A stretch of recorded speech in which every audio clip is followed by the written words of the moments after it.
আউযু বিল্লাহি মিনাশ শাইতানির রাজিম বিসমিল্লাহির রহমানির রহিম। পরম করুণাময় আল্লাহর নামে শুরু করেছে। কুরআনে কারিমে আল্লাহ পাক একটি ঘটনা উল্লেখ করেছেন। একজন ব্যক্তি অনেক আল্লাহওয়ালা লোক ছিলেন, তার একটি বাগান ছিল। ওই বাগানে ফল কাটার সময় তিনি আগে অসহায় লোককে দিয়ে এরপরে তিনি বাকি ফল বাড়িতে নিয়ে আসতেন। ওই ব্যক্তি মারা যাওয়ার পরে ওই ব্যক্তির 5টি সন্তান ছিল। ওই 5টি সন্তানের ভিতর 4টি সন্তান বললেন যে আমার বাবা বোকাশোকা লোক ছিল, এই জন্য অসহায় লোককে দিয়ে বাড়ি আনতো, কিন্তু আমরা এই কাজ করব না। আমরা পুরো ফসলই কেটে নিয়ে চলে আসব, কোনো অসহায় লোককে দেব না।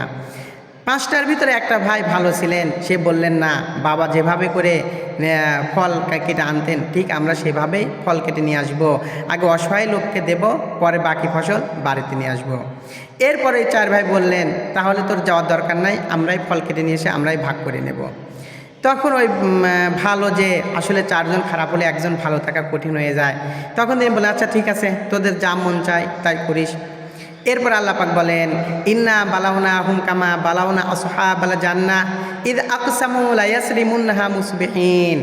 আমি মক্কাবাসীদের পরীক্ষা করেছিলাম যেমন করে পরীক্ষা করেছিলাম বাগানওয়ালাদেরকে, যখন তারা রাতে শপথ করে ঘুমিয়ে পড়লো যে সকাল হওয়ার আগে আমরা ফল কেটে নিয়ে চলে আসব, ওয়ালা ইস্তাসনুন, তারা ইনশাল্লাহ বলাটাও ভুলে গেল, যে আমরা যে ইনশাল্লাহ সকালেই ফল কেটে নিয়ে চলে আসব, এই ইনশাল্লাহ বলাটাও ভুলে গেল।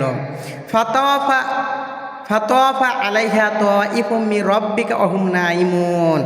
যখন তারা রাতে ঘুমিয়ে পড়লেন তখন আমি তাদের বাগানে বিশাল একটা বিপর্যয় লাগিয়ে দিলাম। ফা আসবাহাত কাসরিম, সকল ফসল সকল ফলগুলো চূর্ণ বিন্ন হয়ে গেল, চূর্ণ বিচ্ছিন্ন হয়ে গেল। ফানা দাও মুসবিহিন, তারা রাতে একে অপরকে ডেকে বলতেছেন আনিকে দু আলা হারুতিকুম ইন কুনতুম সারিমিন, যদি তোমরা ফল কাটতে চাও তাহলে এখনই উঠে পড়ো, এখনই বাগানে চলে যেতে হবে। ফাংতলাকু অহুম এতাখাফাতুন, তারা একে অপরকে ফিসফিস করে বলতে লাগলেন আল্লাহ ইয়াদখুলান্নাহাল ইয়াউমা আলাইকুম মিসকিন, আজকে যেন কোনো অভাবী লোক বুঝতে না পারে আমরা বাগানে ফল কাটতে যাচ্ছি। কখন যাচ্ছে? রাতের বেলা, যে রাতের বেলায় ফল কেটে নিয়ে চলে আসবে যাতে কেউ ঠিক না পায়। এজন্য বলতেছে ফিসফিস করে বলতেছে আমরা এমনভাবে যাব যাতে কোনো অসহায় লোক বুঝতে না পারে। গদাও আলা হারুদিন কদিরিন, তারা সজোরে চলতে লাগলেন।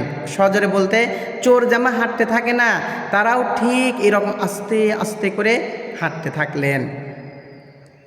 যখন তারা বাগানের কাছে চলে গেল, বাগানের কাছে যাওয়ার পরে তখন বাগানের কাছে যাওয়ার পরে কি হলো? ফালাম্মা রাআউহা ক্বালু ইন্না লাদাল্লুন, তখন তারা বললেন বাগানের কাছে যাওয়ার পর আমরা কি কোনো ভুল পথে আসলাম? এই যে আমাদের বাগান কই, আমরা কি রাত্রের বেলা আসি, কোনো কি ভুল পথে আসলাম? তখন অন্য কেউ বলে যে না, এই যে রাস্তা ঠিক আছে, এখানে সব কিছুই তো ঠিক আছে, তাহলে বাগান কোথায় গেল? যখন দেখলো বাগান পুড়িয়ে সব শেষ হয়ে গেছে তখন তারা বুঝলেন বাল্লাহানু মাহরুমুন, আমরা তো কপাল পোড়া হয়ে গেলাম। তখন ওই 4 ভাইয়ের ভিতরে যেই ভাইটা ভালো ছিল না, ওই 5 ভাইয়ের ভিতরে যে ভাইটা ভালো ছিল ও বলতেছে ক্বালা আওসাতুহুম আলাম আকুল্লাকুম লাউলা তুসাব্বিহুন, আমি না তোমাদের নিষেধ করেছিলাম তোমরা এই কাজটা করো না? তোমরা আল্লাহ পাকের এখনও পবিত্র ঘোষণা করতেছো না, তোমরা আল্লাহ পাকের পবিত্রতা ঘোষণা করো। তখন তারা বললেন যে ক্বালু সুবহানা রব্বিনা ইন্না কুন্না যালিমিন, আমরা আমার রবের পবিত্র না ঘোষণা করছি, আর অবশ্যই আমরা জালেম হয়ে গেছিলাম, সীমা লঙ্ঘন করেছিলাম। ফাআকবালা বা'দুহুম আলা বা'দিন ইয়াতালাওয়ামুন, তারা একে অপরকে ভর্ৎসনা করতে লাগলেন, দোষারোপ করতে লাগলেন, আর বললেন যে কি ক্বালু ইয়া ওয়াইলানা ইন্না কুন্না তাগিন, হায় আমাদের দুর্ভাগ্য, আমরা সত্যি সত্যি সীমা লঙ্ঘন করেছিলাম। এই যে সীমা লঙ্ঘন করার কারণে আল্লাহ পাকের পবিত্র ঘোষণা করতেছে, নিজের ভুল বুঝতে পারতেছে, তওবা করতেছে।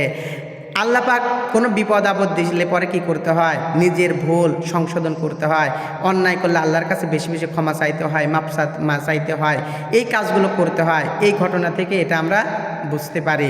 তারা কি করলেন, আসা রব্বুনা আইয়ুবদিলানা খাইরাম মিনহা ইন্না ইলা রব্বিনা রাগিবুন, আমরা আমাদের রবের দিকে ফিরে আসতেছে, আর আমাদের রব যদি চায় এর চাইতে উত্তম বাগান আমাদেরকে আবার পুনরায় দান করতে পারেন।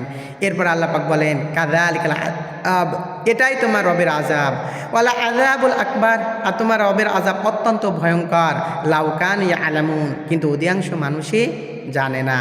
এজন্য আমরা যেন আমাদের ধন সম্পদ নিয়ে আমরা কার্পণ্যতা না করি এবং দান সদ্গা এগুলো করতে পারি। আল্লাহ পাক আমাদের কবুল করুন, আমিন।